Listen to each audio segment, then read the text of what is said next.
کیا آپ کو کبھی اپنی آخری سانس کے ٹوٹ جانے کا ڈر ہوا ہے؟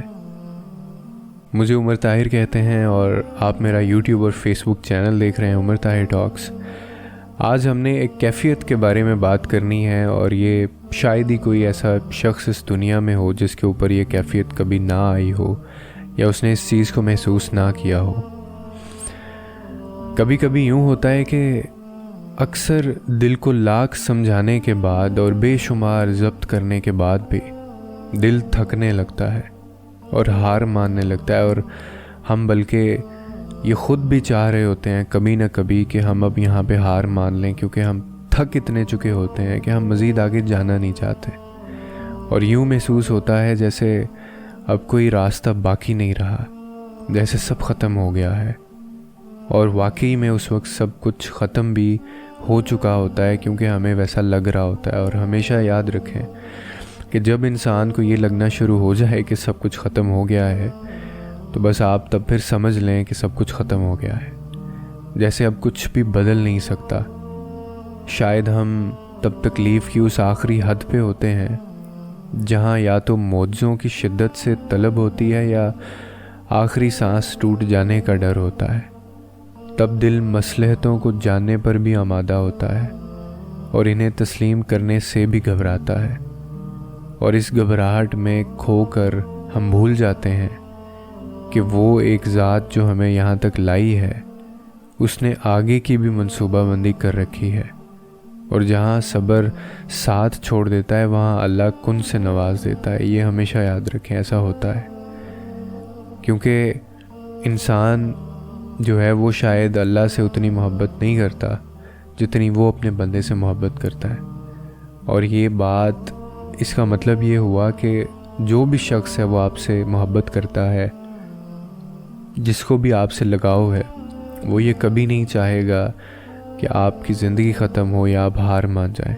وہ آپ کی مدد اس وقت لازمی کرے گا جب آپ کو ضرورت ہوگی اس کی۔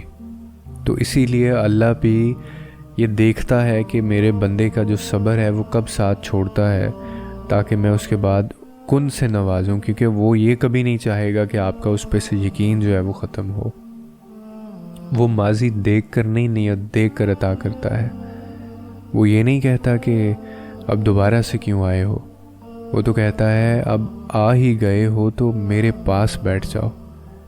وہ یہ نہیں کہتا کہ پھر سے وہی کہانی لائے ہو، وہ تو کہتا ہے اب لے آئے ہو تو تسلی سے ساری کہانی سناؤ۔ وہ یہ نہیں کہتا کہ میری تو سنتے نہیں ہو تو میں تمہاری کیوں سنوں۔ وہ تو کہتا ہے کہ اب اتنی مدت کے بعد جو دیدار کروایا ہے تو بس جو سنانا ہے سناتے جاؤ۔ وہ یہ نہیں کہتا کہ اپنی غرض کے لیے میرا نام کیوں لے رہے ہو، وہ تو کہتا ہے کہ اب آ کر پکار ہی رہے ہو تو اپنی اس میٹھی آواز میں میرا نام دہراتے جاؤ، اتنا دہراؤ کہ میری محبت کے پاس نہ کہنے کی گنجائش ہی باقی نہ رہے۔ پھر بس وہ مان جاتا ہے، اور پھر نصیب کیا سارا جہاں بدل جاتا ہے۔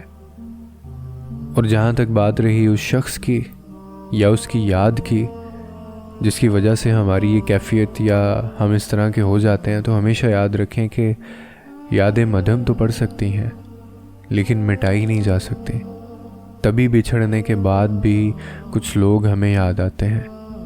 وہ زخم جسے ہم بھرا ہوا سمجھتے ہیں وہ پھر سے فقط ایک یاد سے تازہ ہو جاتا ہے، اور تب ہمارا جی چاہتا ہے کہ ہمیں کوئی سننے والا ہو۔ دنیا میں سمجھانے والے تو بہت ملتے ہیں نا، لیکن سننے والا کوئی نہیں ملتا۔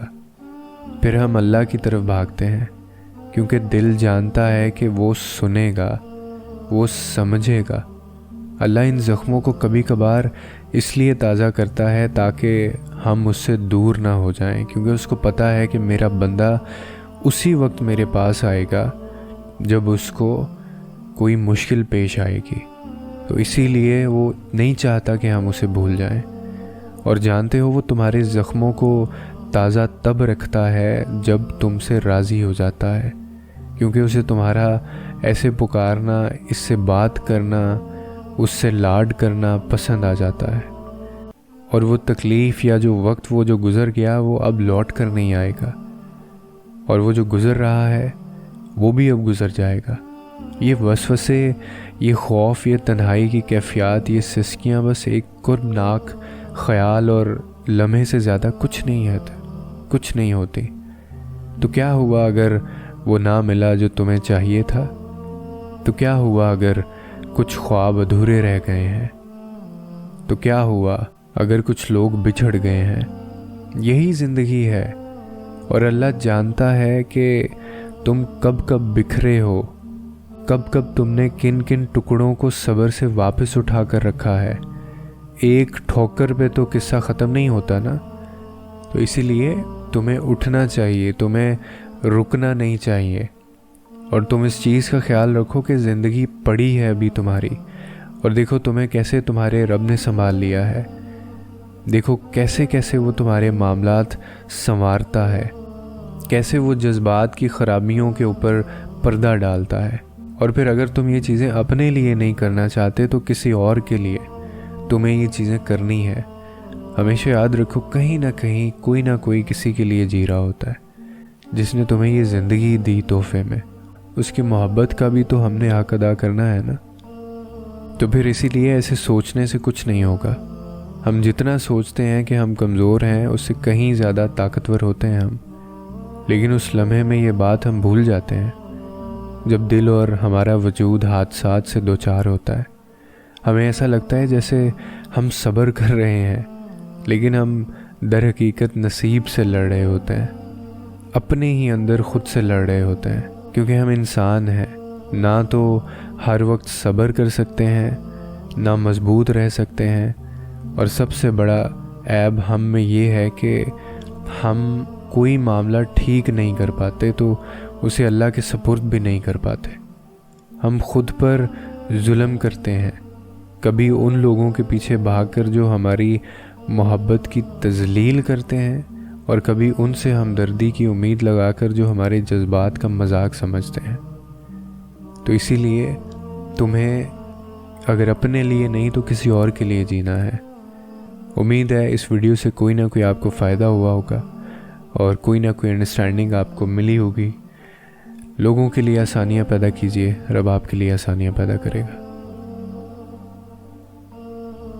تمہیں یہ وقت بھلے ہی مشکل لگ رہا ہے، مگر تمہاری سب مشکلات کا حل بس اسی کے ایک کن میں رکھا ہے۔ تمہیں بس انتظار کرنا ہے، صبر کرنا ہے اور دعا کرنی ہے۔ وہ یہی چاہتا ہے تم سے۔ اسے معلوم ہے کہ تمہارا دل توڑا گیا ہے، اسے معلوم ہے کہ تمہیں دھوکہ دیا گیا ہے، اسے معلوم ہے کہ تمہیں دھتکارا گیا ہے، اس کو معلوم ہے تمہارے ساتھ ناانصافی ہوئی ہے۔ ہر ایک چیز کا وہ حساب رکھتا ہے، اور اس حساب میں وہ تمہیں کبھی مایوس نہیں کرے گا۔ اور بے شک میرے رب نے کبھی اپنے بندے کو مایوس نہیں کیا۔ یہ ہم ہی لوگ ہیں جو خود مایوس ہو جاتے ہیں۔